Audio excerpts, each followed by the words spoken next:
What's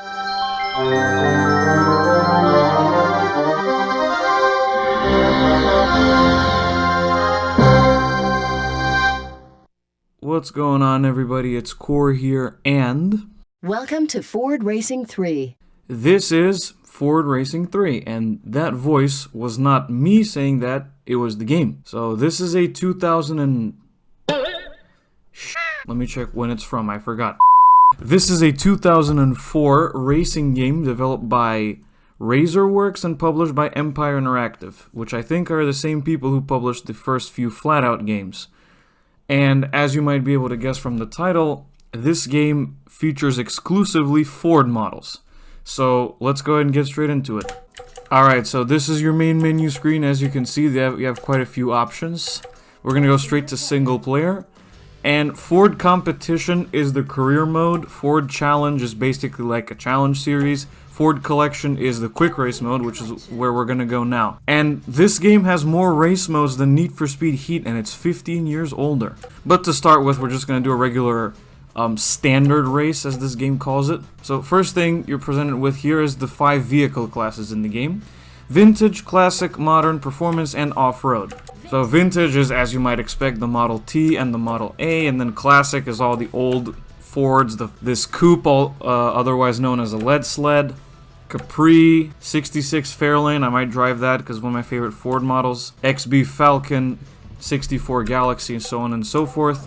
You got modern Fords, which for some reason there's a Capri in the modern Fords as well. It's only a few years newer than the previous one that I just showed you. We got one of my favorite Mustangs of all time, the SVT Cobra R. Crown Vic as well. Ford Falcon. Yeah, this game had the Australian Falcons and stuff before Horizon 3 and 4 did. You got the SVT Focus, the 49 concept, one of my favorite concept cars of all time. F-150 Lightning.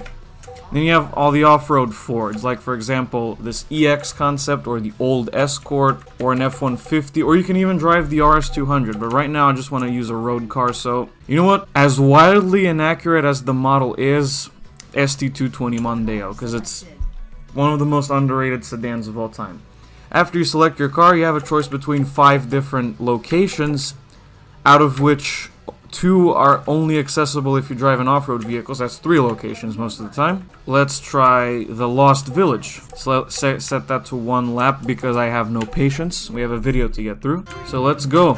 This game has a perfect launching system, which I messed up. Also, the sound of this car is very wrong. It sounds like a 4-cylinder as opposed to a V6, but this was 2004. I mentioned this in my Juiced video. You couldn't really expect the most accurate car sounds in the world from this era. This was only a year after Underground 1, and we all know how inaccurate those sounds are. So basically, this is a racing game advertisement. It's just an advertisement for Ford vehicles. I don't know of any other racing games or video games at all that this company produced except this series. They also produced the previous game, Ford Racing 2, and the first Ford Racing, which I don't remember what it was called. Also, this is a bit paradoxical. We have an off-road section of this track here, and yet we're still not allowed to take these cars in the off-road courses. And there's another off-road section right here. Anyway, Razorworks also published the game that came after this, which was Ford Street Racing, which had a different name depending on the market or the platform it was released on. I might do a video on that as well. And this was actually a pretty important part of my childhood. It was a bit late when I discovered this game. I discovered it in around, I want to say 2009 or 2010, I believe. I had a lot of fun with it at the time, but I didn't really like the career mode because at the time I couldn't drive in racing games for I still can't, but never mind.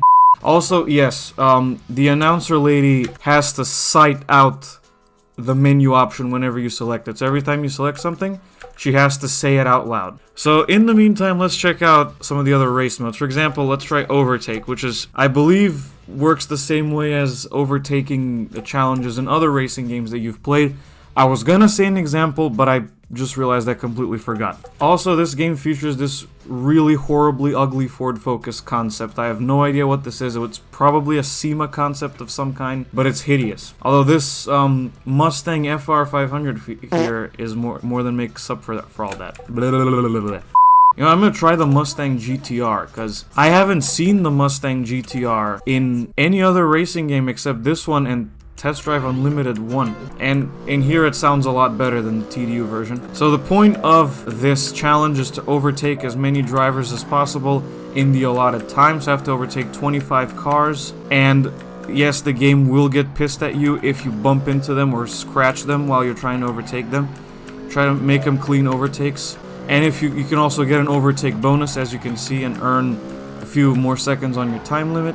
Here's the ugly Mustang concept that we just overtook. One thing about this game that I've realized is, although some of these models are hideously inaccurate, like you saw them on the OST 220, and this Mustang isn't particularly accurate either, the graphics themselves are not that bad for 2004. I mean, they aren't anything special, but they are passable for the time. Also, yes, as you can see, if you bump into someone, I'd forgotten about this, completely resets the clean overtake counter. You still get the actual overtake meter doesn't get reset, thank God, but the clean overtake one does, and that's the one that gets you time bonuses. See, I almost bumped into that NASCAR.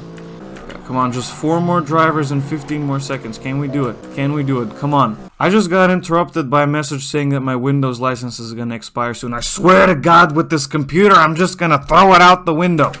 And I'm almost out of time as well. Ooh, that was all I needed. Come on, let's get the focus, yes!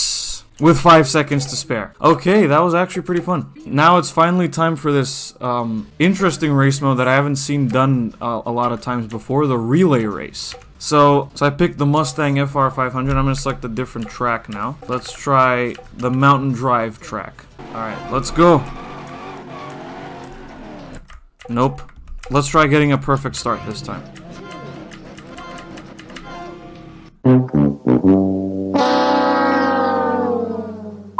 Okay, so my game crashed with no error message. Okay, I'm running out of patience, so let's just do one more race mode. Racing line. Let's try racing line before I throw my PC out the window because it's so annoying. And I picked an off-road car so we can try one of the off-road courses. Let's try Voodoo Village here. 2 laps. Let's go. And I just realized I don't know which button activates the boost. Alright, stay on the racing line. Yeah, that's gonna be difficult on this track, but it's always worth a try. Come on! Whoa! Okay, control. Right control activates the boost. Okay. I was expecting something unorthodox. I don't know, delete or insert, maybe? Oh, you have to hold it. Okay. I believe I can fly. Whoa, I just jumped over the escort. Did you see? Fuck. Wow, okay, I'm really embarrassing myself right now. This is a racing game designed for casuals, and I'm getting my ass handed to me. Also, since when is the Ford F1 an off-road vehicle? I don't think its intended purpose was an off-road vehicle when it came out in the 1950s, but I digress. I'm still getting my ass handed to me. Maybe I should have made this race 6 laps so I had more room to mess up. This is not the ideal track. Let's try an on-road course. You know what? Screw it. Let's do the cover car, the Ford GT concept. Why not? The harbor side. Why not? Ah, yes. Finally got a good start. And this thing sounds like a motorcycle, even though it's a V8 powered sports car. Good thing is the boost seems to last forever, so shouldn't have any problems after I fill it up. Or maybe I will have problems. Yeah, the physics in this game when you crash are not very good, but also this camera angle is very annoying. Whoa, whoa, whoa, whoa, whoa, whoa. Okay, Focus is not having a good time right now. In case you haven't noticed, I'm just being an idiot on this game. I'm not taking it seriously. And we're at lap 2 already, and I'm in 5th place out of 6 drivers. Oh dear. Yes, the boost makes a trail on the rear wheels rather than having it come out through the exhaust. And I messed up on the same corner in the exact same way. I'm useless, I know. I mean, I know I suck at other racing games, but this one... In my defense, I'm not used to the physics of this game, because I don't play it that much. I just decided to play it for this video, and that's about it, but... And I embarrassingly lost the race in 6th place out of 6 drivers. And on that embarrassment, it's time to end the video. Thank you guys so much for watching. I really hope you enjoyed it. And I will see you in the next one. Goodbye.